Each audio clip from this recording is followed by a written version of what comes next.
లోక వంచనకు బలి అయినా నా రక్షణకై నీవు పిరిని విడిచితివా తుది శ్వాసగా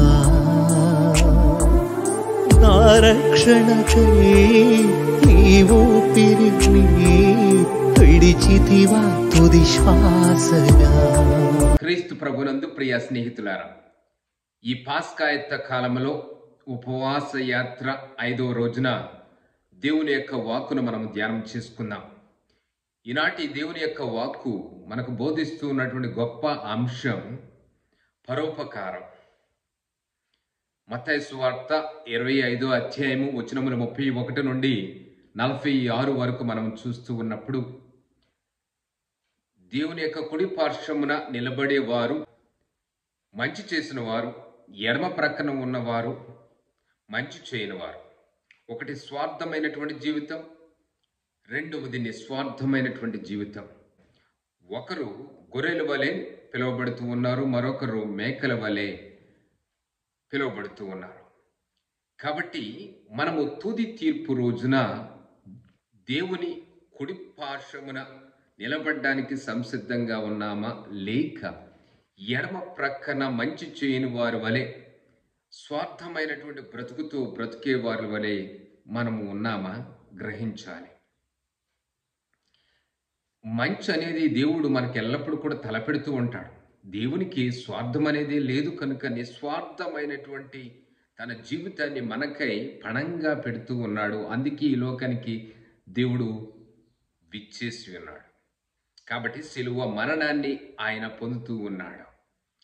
చివరి రక్తపు బొట్టు కూడా మనందరి కోసము ఆయన త్యాగం చేస్తూ ఉన్నాడు. కాబట్టి మనం చేసేటువంటి త్యాగం ఏమిటి? దేవుడు మనకు అనేక ఫలాలను ఇచ్చాడు. మనము కూడగట్టుకున్నటువంటి ప్రతి ఒక్క నిధి కానీ, సంపద కానీ, సిరి సంపదలన్నీ కూడా, ఆస్తి ఐశ్వర్యాలన్నీ కూడా ప్రభువులకు సంబంధించినవే. ఎందుకంటే నేను ప్రభువుకు సంబంధించిన వాడిని. ఆయన కనికరము లేక, ఆయన కృపావరము లేక నేను ఒక పూట తిండైనను తినలేను అని మనం అనుకున్నప్పుడు, మరి మనము దేవుని ప్రేమను గుర్తెరిగి ఏ విధంగా ఎదుటివారికి సహాయం చేయడానికి ముందడుగు వేస్తూ ఉన్నాం. చాలా మందికి అలవాటు లేనటువంటి పని ఏమిటి అంటే సహాయం చేసే విధానం వారికి తెలియకపోవడం. వారికి సహాయం చేద్దాంలే అని ఉండవచ్చు, కానీ ఇప్పుడు కాదు అనేటువంటి మనస్తత్వం ఉంటుంది. ఇన్ని సంవత్సరాల పాటు నువ్వు ఒక సహాయం కూడా చేయలేదంటే ఇంకా నీకు ఈ సహాయం అనే గుణం ఏ విధంగా అలవాటు పడుతూ ఉంది? ప్రార్థన జీవితం ఏ విధంగా నీకు వంట పట్టినట్టు ఉంది? లేక దాన ధర్మాలు లేక నువ్వు దేవుణ్ణి ఏ విధంగా చేరుకోవాలని నువ్వు ప్రయత్నం చేస్తూ ఉన్నావు? ప్రతి ఒక్కరూ కూడా ఆత్మ పరిశీలన చేసుకోవాల్సి ఉన్నది.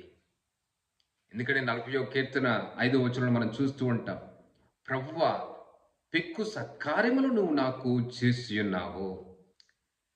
నా జీవితం మీద నీకున్నటువంటి తలంపులు అనేకం.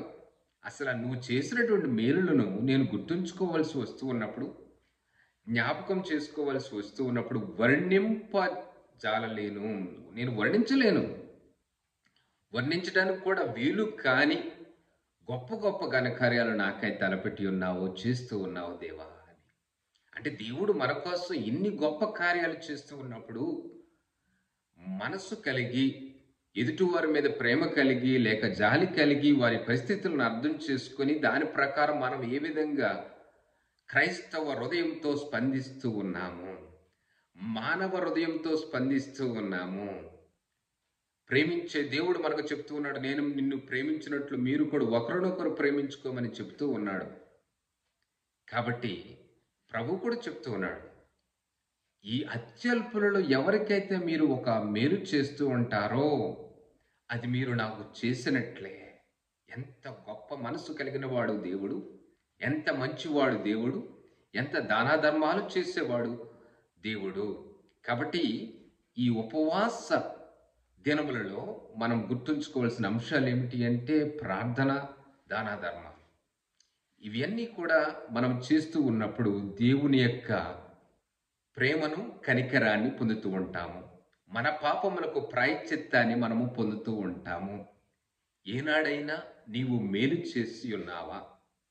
నీ మేలు స్వార్థంతో కూడుకొని ఉన్నదా, నిస్వార్థముతో కూడుకొని ఉన్నదా? యోగ్యత కలిగిన వారికి నీవు సహాయం చేసి ఉన్నావా? పాపముతో రగిలిపోయే వారికి వారి యొక్క పాపాన్ని పెక్కు విధాలుగా పెంపొందించడం కోసం నువ్వు సహాయం చేసి ఉన్నావా? అందుకే శిరాపుత్రుడైనటువంటి యేసు జ్ఞాన గ్రంథము 12వ అధ్యాయంలో కూడా 1వ వచనంలో చెప్పబడుతుంది, నీవు సహాయం చేసేటప్పుడు నువ్వు ఎవరికి సహాయం చేస్తున్నావో నువ్వు తెలుసుకోవాలి. వారు యోగ్యులా కాదా నువ్వు తెలుసుకోవాలి. అసలు నువ్వు దాన ధర్మాలు చేయనట్లయితే నువ్వు ఏ విధంగా మేలు పొందగలవు? వచనం 3లో మనం చూస్తూ ఉంటాం. సామెతల గ్రంథము 28వ అధ్యాయము వచనము 27లో కూడా మనం చూస్తూ ఉంటాం.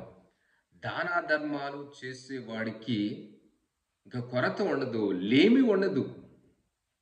కాబట్టి మనము కూడా దాన ధర్మాలు చేయాలి. ఎప్పుడైతే మనము దాన ధర్మాలు చేస్తూ ఉంటామో, ఆధ్యాత్మిక పరోపకారాలు చేస్తూ ఉంటామో, శారీరక పరోపకారాలు చేస్తూ ఉంటామో, దేవుని కుడి పార్శ్వమున మనం కూర్చోగలము. చిన్న ప్రార్థన. పరిశుద్ధుడవు, మహాగణుడవు, సర్వశక్తిమంతుడైన దేవా, నీకు స్తుతులు స్తోత్రములు కలుగునుగాక. పరీక్షలు రాస్తూ ఉన్నటువంటి విద్యార్థులను దీవించండి. వారికి కావలసిన జ్ఞాపక శక్తిని దయచేయండి. సురక్షితమైనటువంటి గమ్యస్థానాలకు వారిని చేర్చండి. నీ కృప వలన మంచి ఉత్తీర్ణత పొంది నీకు కృతజ్ఞతలు సల్పేటువంటి బిడలుగా వారిని చేయమని దీవించమని, అదేవిధంగా మాకు కూడా మంచి మనసు కలిగి జీవించేటట్లు నీ కృపావరములను దయచేయమని మా ఈ మనవులన్నింటినీ ప్రభువా నీ దివ్యనామంలో అడిగి వేడుచున్నాము. Amen. God bless you all.